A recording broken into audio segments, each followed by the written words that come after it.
Hello students, NSU English teacher চ্যানেলে তোমাদেরকে আমি স্বাগত জানাই।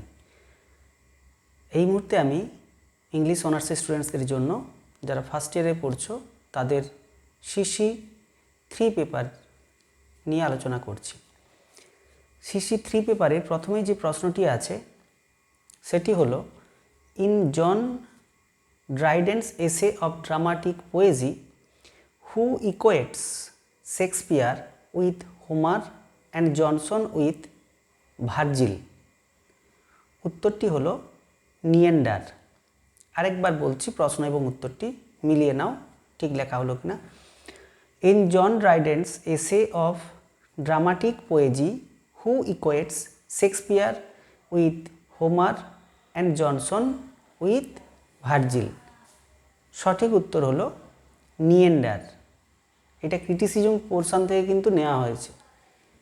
এর পরের প্রশ্ন, who among the following critics recognized John Webster's firm grasp upon the essential qualities of diseased and guilty human nature. প্রশ্ন, who among the following critics recognized John Webster's firm grasp upon the essential qualities of diseased and guilty human nature। উত্তর হলো T S. Eliot, Thomas Stearns Eliot. তো Thomas Stearns Eliot ওখানে লেখা থাকবে না, Thomas Stearns Eliot পুরো নাম। তো প্রথমে যে শর্ট নেমটি তোমাদেরকে বললাম, শর্ট ফর্ম বললাম টি.এস.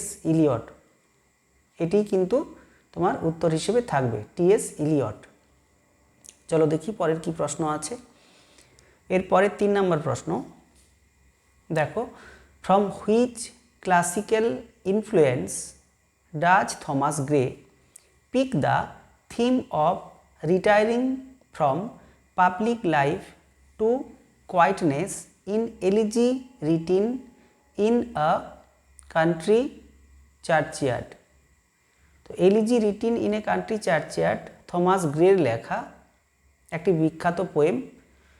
তো এখানে জানতে চাওয়া হয়েছে এই পোয়েমে থমাস গ্রের যে ফিলোসফি, তার যে কনসেপশান, যে জন অরণ্য থেকে হারিয়ে নির্জনতায় সন্ধান করা, এই কনসেপশান তিনি কোথা থেকে পেয়েছেন। From which classical influence does Thomas grey pick the theme of retiring from the public life to quietness in elegy written in a country churchyard। সঠিক উত্তর হলো হোরেস। হোরেস একজন ক্লাসিক্যাল রাইটার।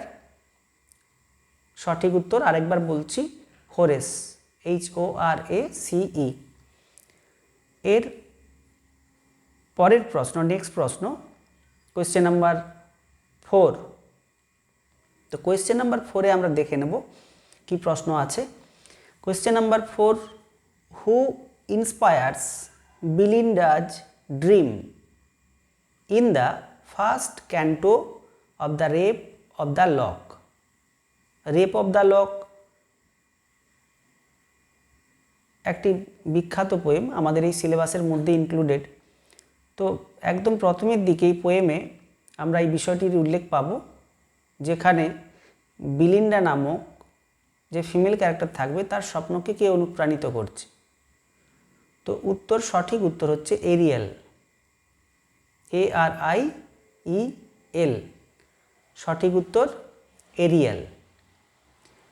তো যারা এই মুহূর্তে ভিডিওটি দেখছো, আবার আমি একবার মনে করিয়ে দিচ্ছি, এই অ্যাসাইনমেন্ট শেষ হলে নিয়মিতভাবেই তোমাদেরকে আমি চেষ্টা করছি কিছু সাজেশান বা কিছু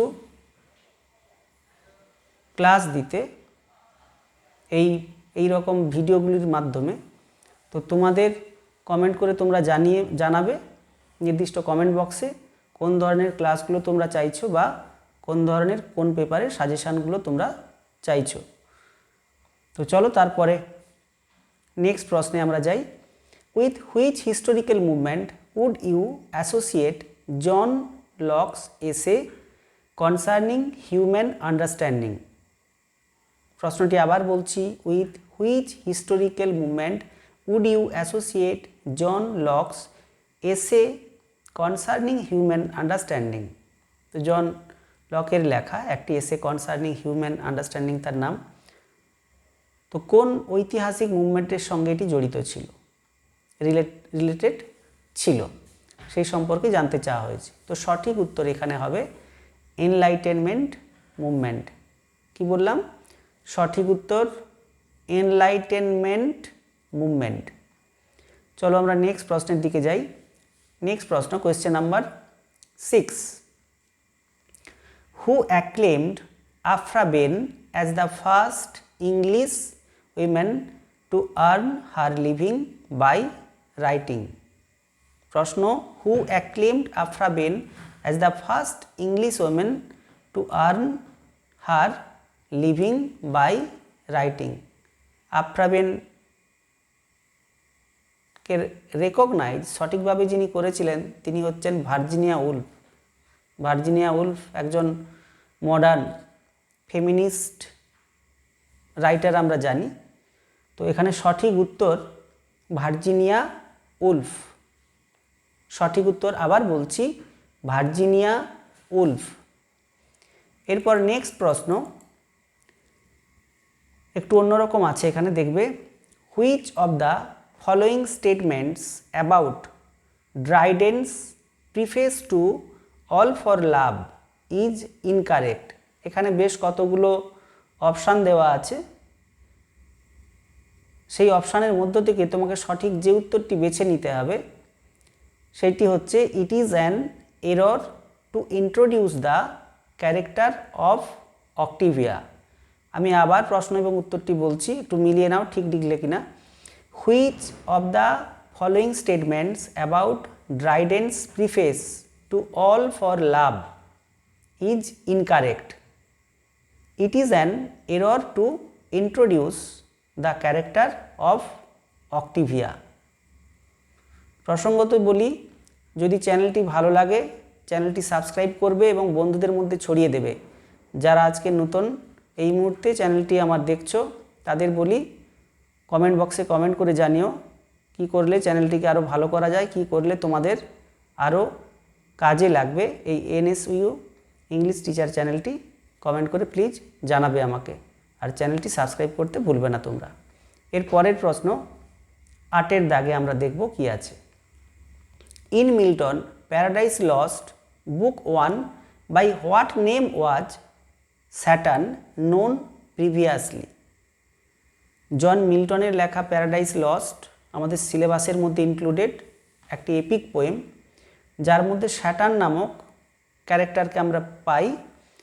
তো এখানে বলা হচ্ছে স্যাটার্ন পূর্ববর্তী সময়ে কি নামে পরিচিত ছিল?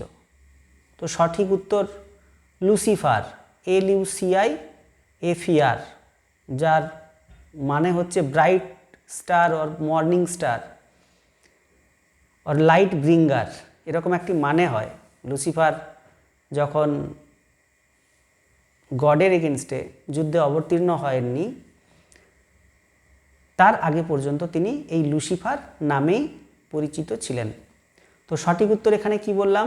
সঠিক উত্তরটি আরেকবার বলছি আমি, সঠিক উত্তর হলো লুসিফার, LUCIFER। চলো পরের প্রশ্নে যাই আমরা। এর পরের প্রশ্ন,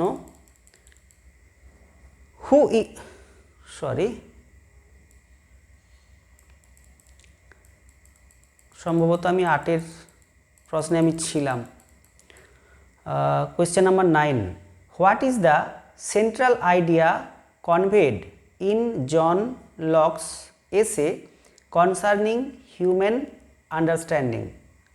আরও একবার বলছি, what is the central idea conveyed in John Locke's essay concerning human understanding? সঠিক উত্তর হলো knowledge comes from sense experience. সঠিক উত্তর হলো knowledge comes from sense experience. একদম শেষ পর্যায়ে আমরা আছি ভিডিওটির। লাস্ট যে প্রশ্নটি এখানে দেওয়া হয়েছে সেটি হলো, who was restored on the throne of England in 1660। আবার বলছি, প্রশ্নটি শুনে নাও। Who was restored on the throne of England in 1660? সঠিক উত্তর হলো চার্লস টু। আজকের এই ভিডিওটি এখানেই শেষ হলো। অসংখ্য ধন্যবাদ চ্যানেলটি সাবস্ক্রাইব করার জন্য। Thank you.